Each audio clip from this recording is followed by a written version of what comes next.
Hello and welcome to my channel. My name is Pamela Stewart and I'm an author of science fiction and fantasy. And today I'm going to share with you my journey towards writing like Sarah J. Maas. Dun dun dun!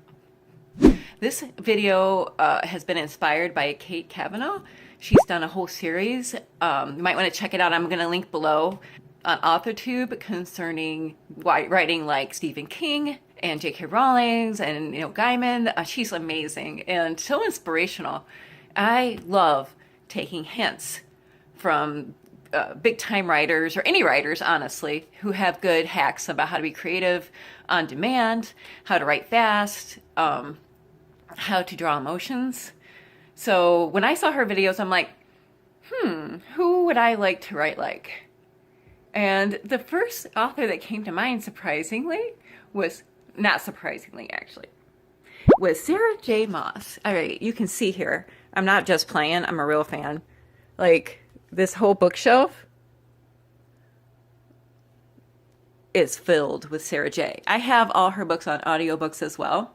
And I can't like actually wait for the Crescent City books to come out because I've like read everything that she has put out. I think she's an amazing writer. I have very rarely cried. J.K. Rowling has made me cry when I was reading. Stephen R. Donaldson has made me cry. And Sarah J. Maas has made me cry. When I was in the car driving to work, I was literally weeping. Okay, not fun, not fun. When someone can wring that kind of emotion out of me, I'm impressed. And she writes fast and she does excellent characterizations. So I did a little research to find out how she writes. And tomorrow you can come with me and try to write like Sarah for a day. I have my supplies. She says, an interview with 88 Cups of Tea. She said that her writing wear is comfy, stretchy pants, which I have, running pants, and she likes her fandom t-shirts, and she is a Buffy fan, as I am. So I got my Sunnydale t-shirt on. And she wears nerd socks. So even though it's kind of like going into fall and these are a little too warm, I'm going to wear them tomorrow in honor to honor Sarah. Here they are.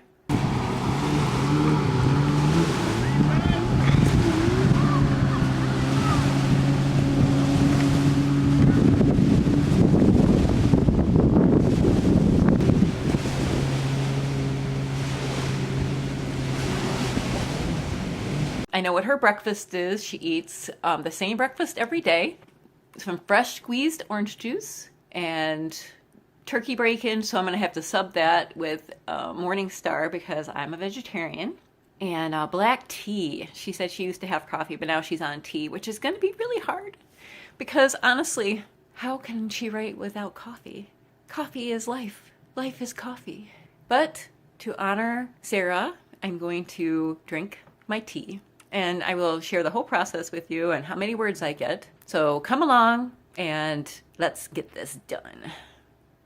So while that is steeping, I'm going to go make some notes about what I'm going to write today. And Sarah doesn't even start writing until after lunch. So I will see you in a little bit when I'm having my bacon. And here I am. I'm going to write down some scenes for later. I'm sorry I'm talking so quietly, but there are people asleep in the house.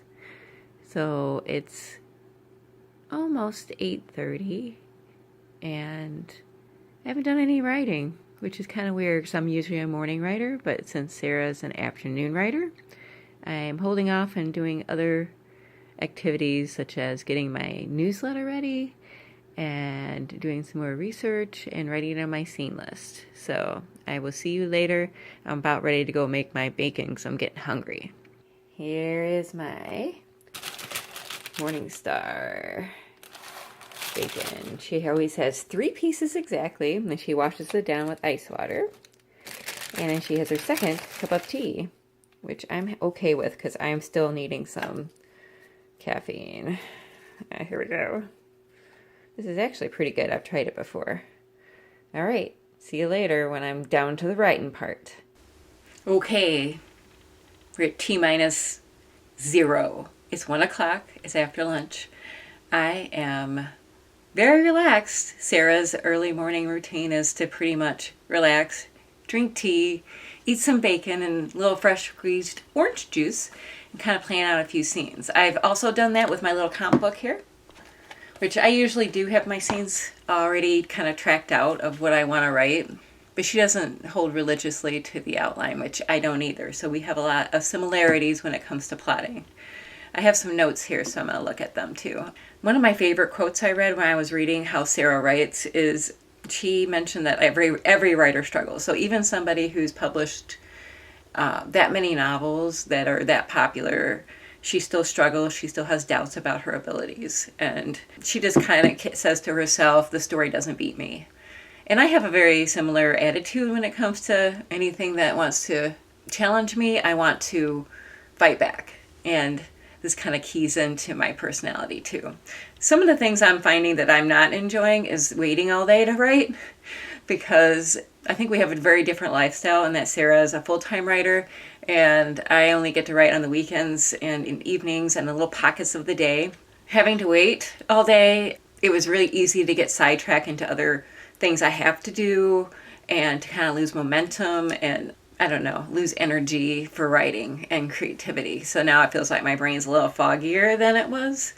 It could be the lack of caffeine, even though I did cheat and have a little coffee, which I confess, I did have some coffee.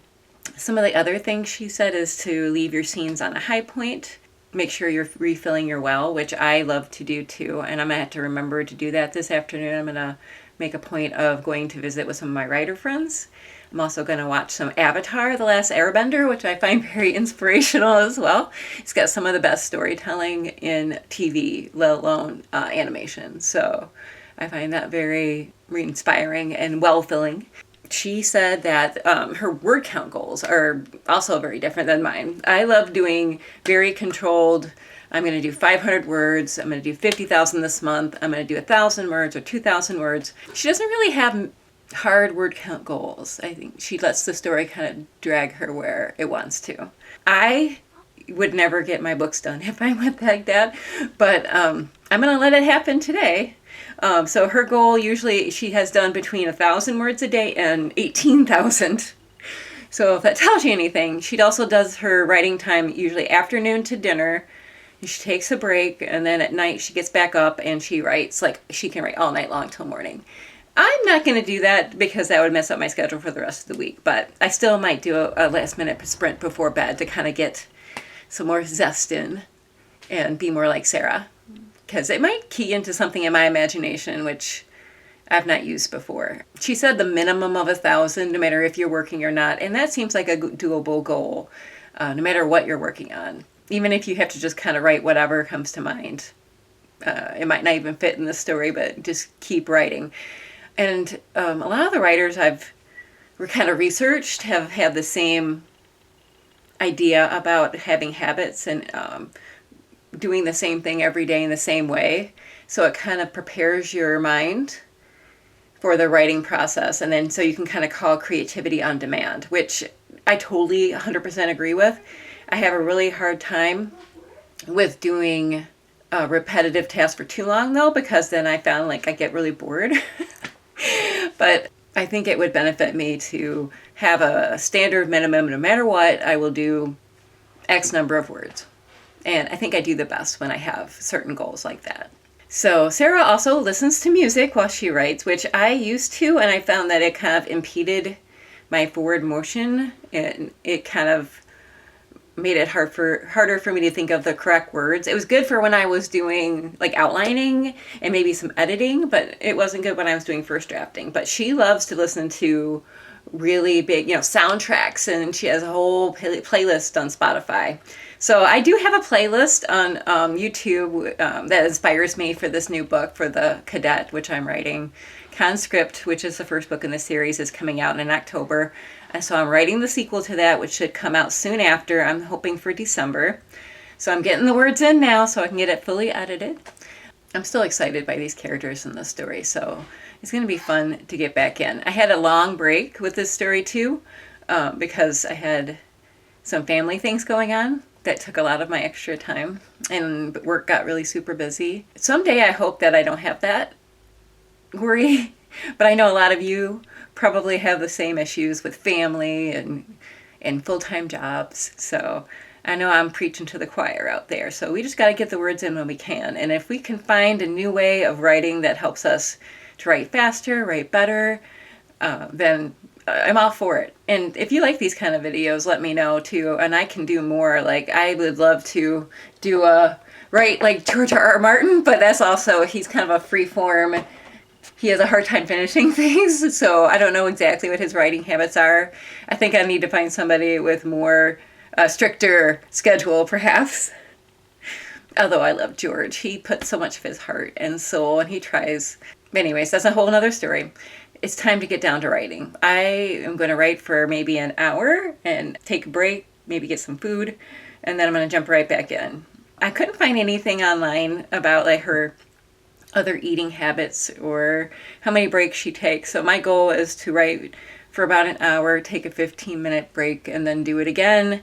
And I'll be doing that until around 4. So I'll do a full 3-hour writing sprint. We'll see how many words I get, and I'll share that with you. And I'll let you know what I think the quality of the words are, because this will be a little bit more laid back. Now, if she says if she runs into any kind of like writer's block, that she will just get away from the desk and go for a walk, or she will get her notebook like this, my little comp book, which I think is so cute. It's got like little trees. I got it at the dollar store. But I take my little notebook. If I were to run into a block during this time period, I'm going to go and just hang out, maybe go outside, get some fresh air, and plot out some more scenes, and then come back and see if that loosens up the muse. Another good thing that she said was don't set goals that you can't control, which is good. Like, don't say I'm going to be a New York Times bestseller, I'm going to be picked up by an agent, but you can't really control that. But you can control writing so many words a day and making the words the best words you can, and editing and finding good covers if you're indie, or finding good mentors. Like, those are things that you can actively work on. So I like a lot of what Sarah says. She's very personable, so I'm really hoping that her methods can help me. So I am going to dig deep now, and I will see you on the other side. And I'm going to try to record some of this so you can write along. So see ya in a minute. Okay, so that was an hour. My word count is 660, so not bad, but I have sometimes got up to 600 in a half an hour. So this more relaxed format, I think I got better words though. The scene actually played out really well, and I fixed anything as I was going along that I didn't like. I didn't do hard editing. I don't feel like there's a point to doing the hard editing until the end, because this scene might not even make it into the final version. This is my 0 draft or my first draft, so it's still just finding the story. 660 is not bad. I'm going to go have a snack, and then I'll be back to do some more writing. And I wanted to go into too, I didn't mention this last time, this is a mirror. Now, if any of you have looked up Sarah's workspace, which I have, she's at a nice desk with nerdy things all around, which I also have, but she has this huge mirror behind her desk, and she says that she uses it so that she can get good facial expressions, and that's a wonderful idea. So I have this little pocket mirror, so if you see me making some strange faces, that would be why. All right, so I'm starving, and I'm gonna go have a snack, and then I'll be back. Okay, I'm back. I'm a little chilly, so I got my little flannel on. I got some food, and I got some hydration. Got my Fiji water, ready to go. I'm on a new scene, so I'm kind of still doing Sarah's method of doing a scene more so than worrying about the word count, although I'm still tracking it myself because that's just me. It's kind of a relaxed pace, which allows the story to kind of unfold, and every scene becomes more important at that point, not just like forward motion. But my problem is, it's like I'm taking way too much time, I feel like. But if I were doing this full time, that would probably be where I'd lean, as just, getting really in depth on every scene and feeling it through. But as a part-time indie writer, I feel like I have to kind of rush forward. So I need to maybe bring some of Sarah's methods in and start implementing the little, slowing down just a little bit, enough to keep in touch with the moments of the story and not just try to get the plot in. What I find too when I finish my first drafts when I'm writing really fast is that I have to go back and add a lot of the little details and moments. So I don't know if it's going to save me time or not, but I'm kind of enjoying this. But I'm also feeling like a little tired now because this is not my prime time for writing. I'm much more of a morning, early afternoon, like a 10 a.m. writer. It's my like perfect time. So this afternoon stuff is kind of, this is when I want to actually siesta or do something else. I'm going to finish another hour and then I might allow myself to refill the well, as Sarah would say, with more creativity and see how many words I can get. If I can finish another scene, that'd be great. The goal is to make it to at least 4 o'clock. So I will see you on the other side.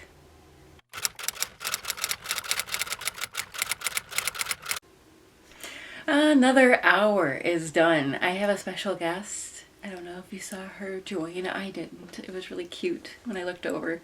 I like having my little friend give me more moral support. I got another 615 words. I think I wrote about 40 minutes of the hour because I had to, eat my lunch and everything. Not bad.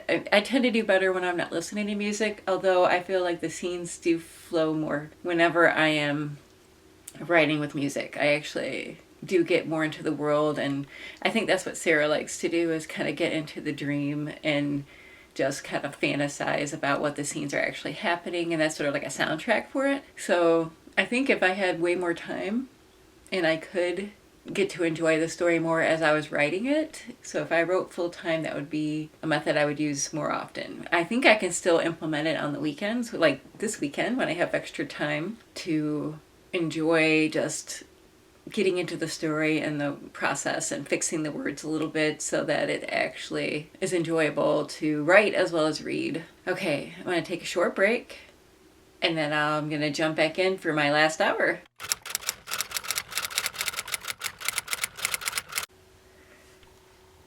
Hi. Are you ready to start sprint number 3? But I'm getting kind of uncomfortable sitting at the desk. This is one of my writing locations.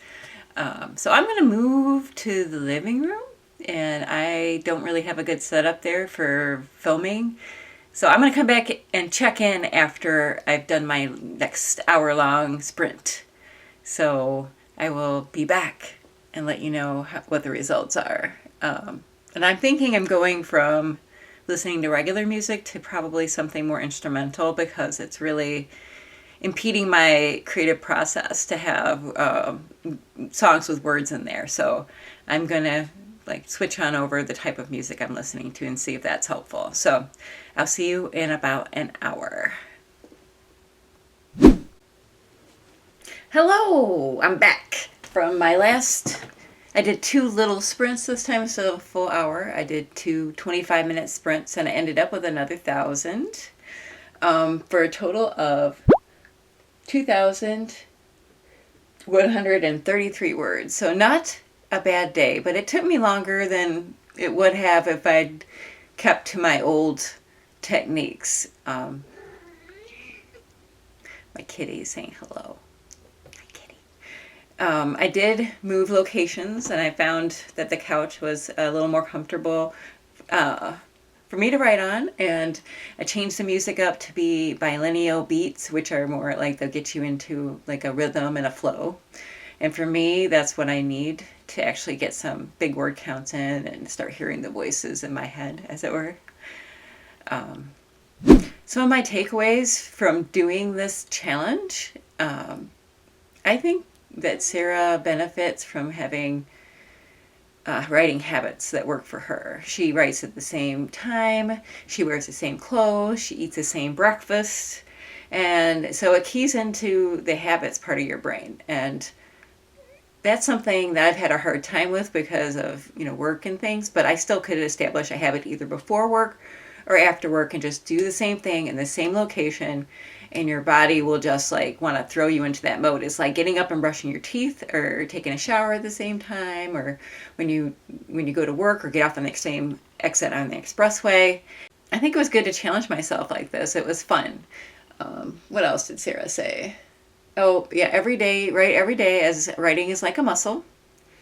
And I agree with that. And I've let myself get flabby, just like with my regular workouts. But I've been really consistent lately on both marathon training and also writing. So I agree that if you do it consistently, like say a minimum of 1,000 words, then you get less flabby and it becomes easier. So even my 25-minute sprints, by the end, I noticed as the days went on, they started getting more words per shorter period of time. So I think you just get into a flow, and it's like working out. You can lift heavier weights once you're stronger. Some of her best quotes was, "You can't fix a blank page," which I think Nora Roberts said first, and it might even have been somebody else who Nora was quoting, but that's one of my favorite writing quotes. And writing is muscle, so keep flexing. So if you like my videos, please like and subscribe. I'm going to try another video if you guys are interested in that, and maybe give you some suggestions on who you'd like to see me write like, because this was actually a lot of fun, and it made me examine what I was doing and maybe think about making some changes. So until next time, write on, right now.